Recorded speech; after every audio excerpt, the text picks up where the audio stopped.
All right, so we get back to our earlier feature. Survivor of sexual assault allegedly at the hands of Catholic priests has gone public on a large scale for the first time. We were in conversation with William Segodisho. I'm also joined by Miranda Jordan from Women and Men Against Child Abuse, and Reese Mann, the founder of South African Male Survivors of Sexual Abuse.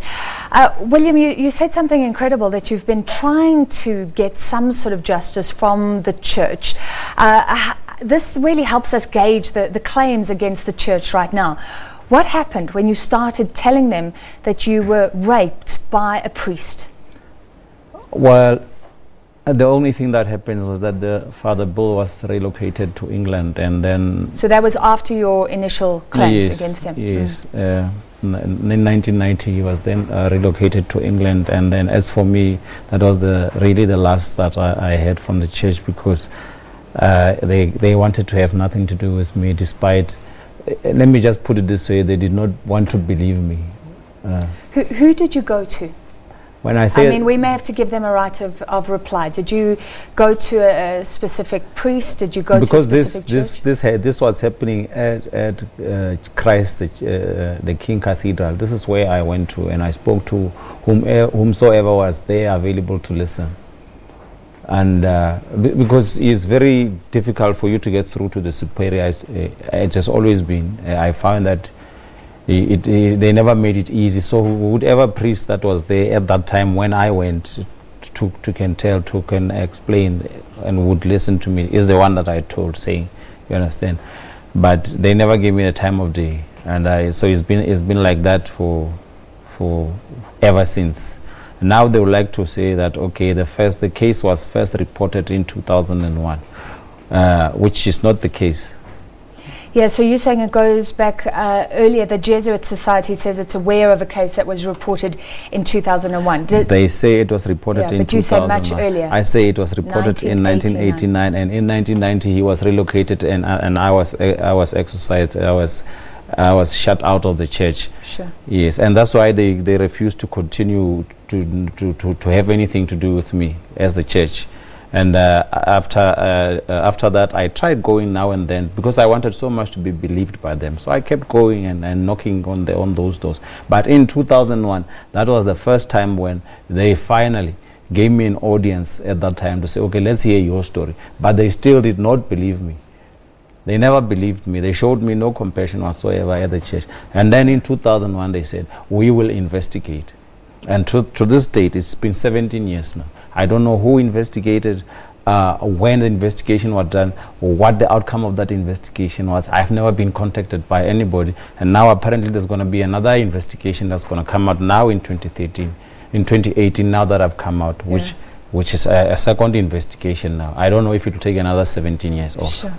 Does this surprise you, Miranda? No, not really. If we look at what's been happening globally with the Catholic Church, to see this happening in our own country, and to see it at a time when William is talking, where there was absolute exploitation of him as a very young boy, and even taking him into things that were almost like a white privilege thing, that he would be taken to restaurants, he'd be taken to shops, he would be taken almost taken and kept separately, but that was his payment. His payment was having to go back. And when he says that he was literally thrown out, he was thrown out of the school, he was told there was no money for him, he was thrown out of the shelter, there was no place for him to stay. So when we look at that kind of behavior by an institution that says that it is there to protect all those around it and do the right thing.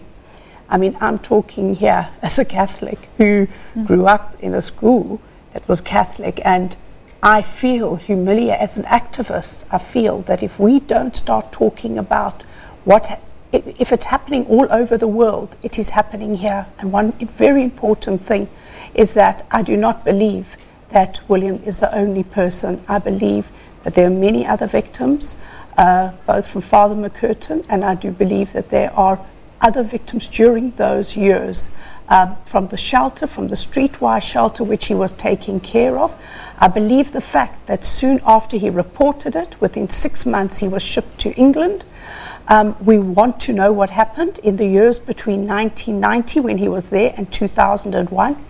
We have had a response from the Jesuit Society in the UK, who acknowledge that Father MacCurtain violated the trust. Those are his words that I'm giving you directly.